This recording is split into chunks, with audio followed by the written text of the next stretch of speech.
Hi again, guys.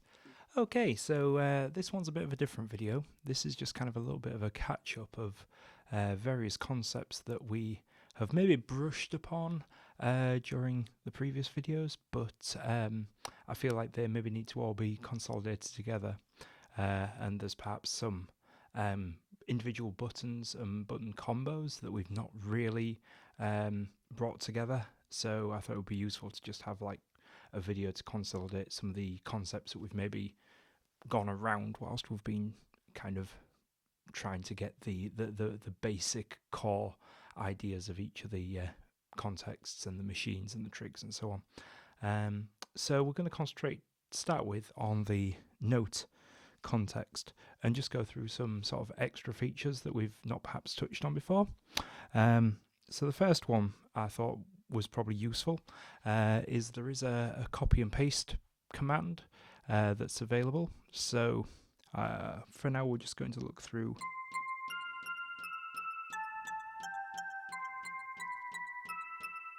input 3, track lane 3. If we look at input 2, at the minute that's just kind of full of some fairly arbitrary notes. So if we liked this sequence here, but we wanted to play with this drum and this sound, we could do so by using our copy and paste commands, which are basically where the machine selectors are and the trig selectors are in the machines and trigs context. So in order to kind of select it, we will hold down copy and press the copy location, so track lane 3 in this case, and then we will hold down paste and paste into the new layer that we want to paste into. So now so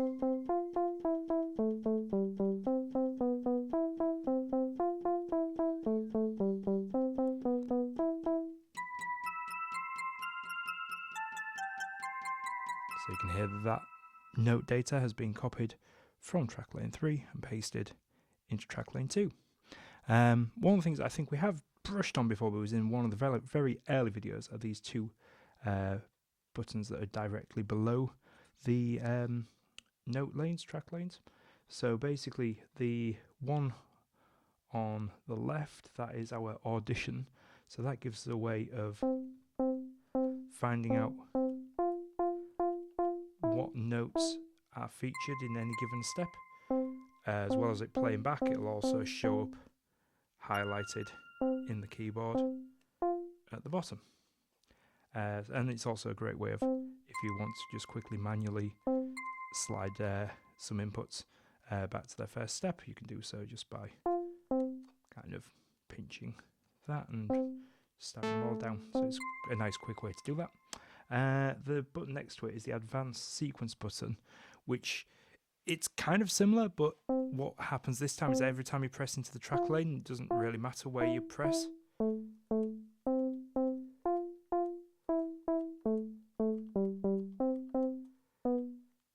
It will basically always advance by 1. So it's kind of a good way if you are, for instance, putting a performance together and you don't have your drums and things handy. It's a great way of kind of checking your way through and just making sure all those notes are falling in the right place. So that's that. One of the other features that we've not mentioned before, we have mentioned that obviously within a machine you can use the interval buttons to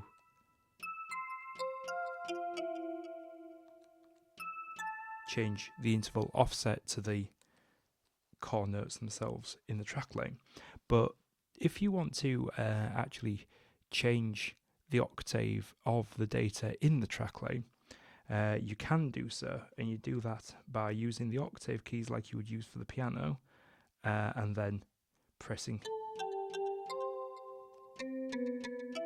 into the track lane you're wishing to amend. And that's basically shifting the actual sort of core note data up and down. You can see it's changing on the non-screen there to actually assign it to a different octave. And that's kind of a personal preference thing. It same as actually using the octave keys to access different parts of the keyboard whilst putting songs together. For some people, that might be the most logical way. If they're used to playing a full 88 key piano, for instance, they might want access to all of that in tracklane.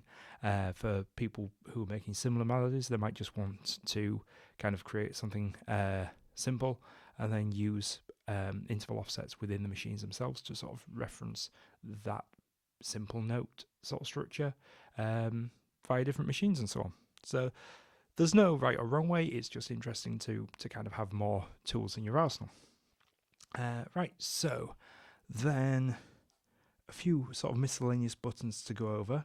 There's one lit button here that is next to our fill commands, and that one is whether or not we are linking the machines to their internal channel structure or whether they're just using a default channel. So with that lit, which is the default position, you'll find that when you are kind of inputting notes, every time you go into a track lane, it will basically look at what channel is currently being played first within the layer that you're working on, and it will use that as the output channel. If you happen to have a track lane that doesn't have any channel data selected on the machine, it will use the default channel.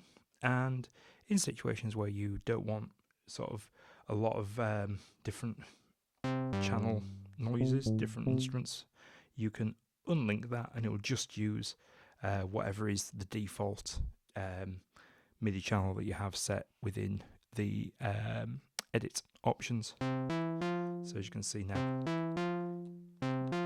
wherever I am, it's just playing channel 1, which is the default for the default channel. So yeah, that's that. The next one that we haven't gone over before is the mute piano button, which is directly below the link machine button. So if I press that, you'll find that the piano itself at the bottom now doesn't make any noise. So that's useful for people who might want to kind of punch in some new notes mid-performance, for instance. So if I want to just quickly go into live recording and press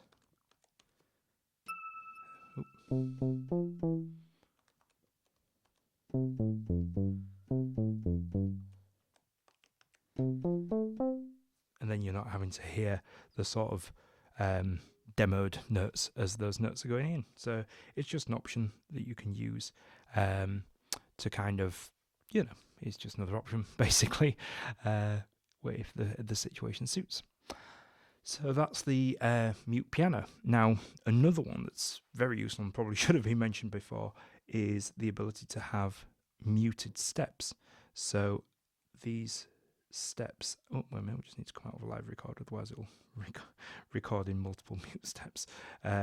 So mute steps are basically a way to have steps that don't trigger out a note within a sequence. So if I just kind of limit that one to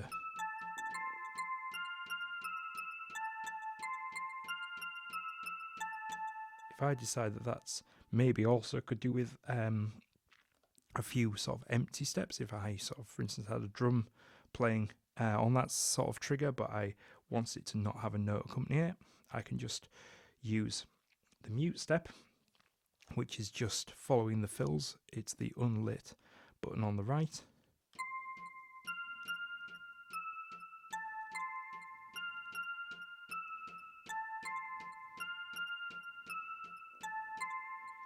So that's that.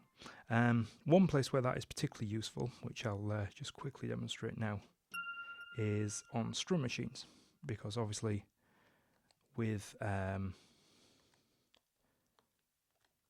normal kind of full grid, if I just put a random sequence in.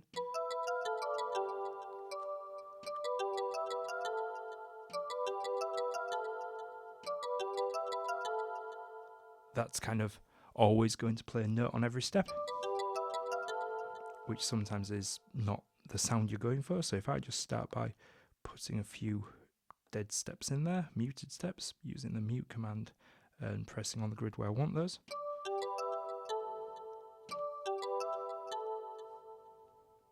Can unmute the same way, so pressing the mute step and pressing a muted note.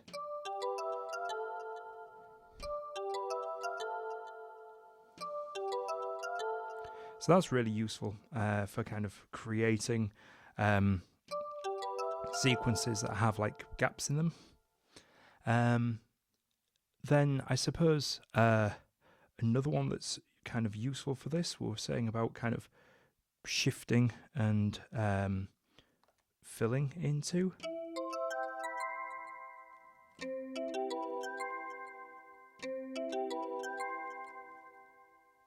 So we can basically, if we decide there are certain notes that we like, we can use the lock step mechanism to basically say, for instance, if we don't want either of those first notes changing because we like those in the sequence, but we want to be able to sort of quickly overwrite that with different fills. Maybe we have like a surface as a fill trigger, so it'll kind of, we'll keep refilling. Each time we are refilling,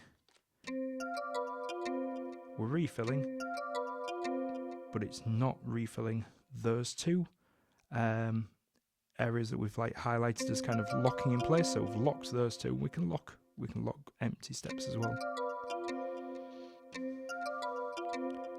And when they're unmuted, if I just try something quite.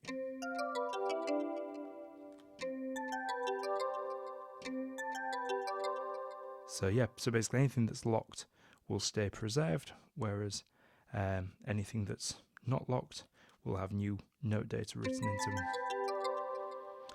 And then another option we've got is the preserve density, so preserve pattern density. And what that basically means is if we have that on, we'll be able to randomize through, and it might well change where those notes are.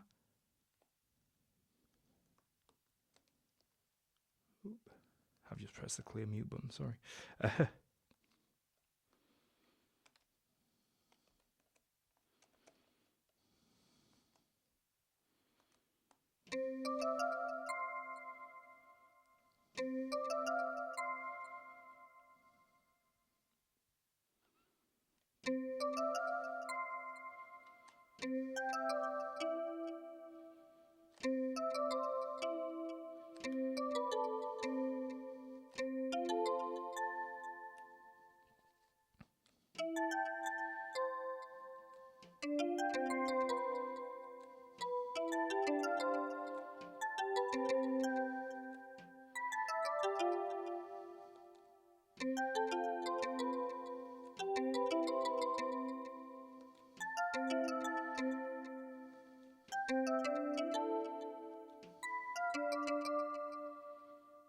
That's an interesting one.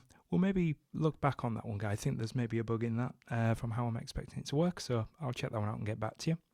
And I think that's probably a good place to stop with those. Actually, there's just two more that are worth looking at. If we go to the notes section, one of the ones that we haven't mentioned before, next to the velocity pass-through, is a monophonic toggle. So that's quite useful when you want one note to cut off the other one, rather than notes ringing out when that's on. It basically will make sure that one note always cuts off the previous note. Yeah, so I think that's probably a good place to stop there. thank you for watching, and we'll see you in the next one. Thank you.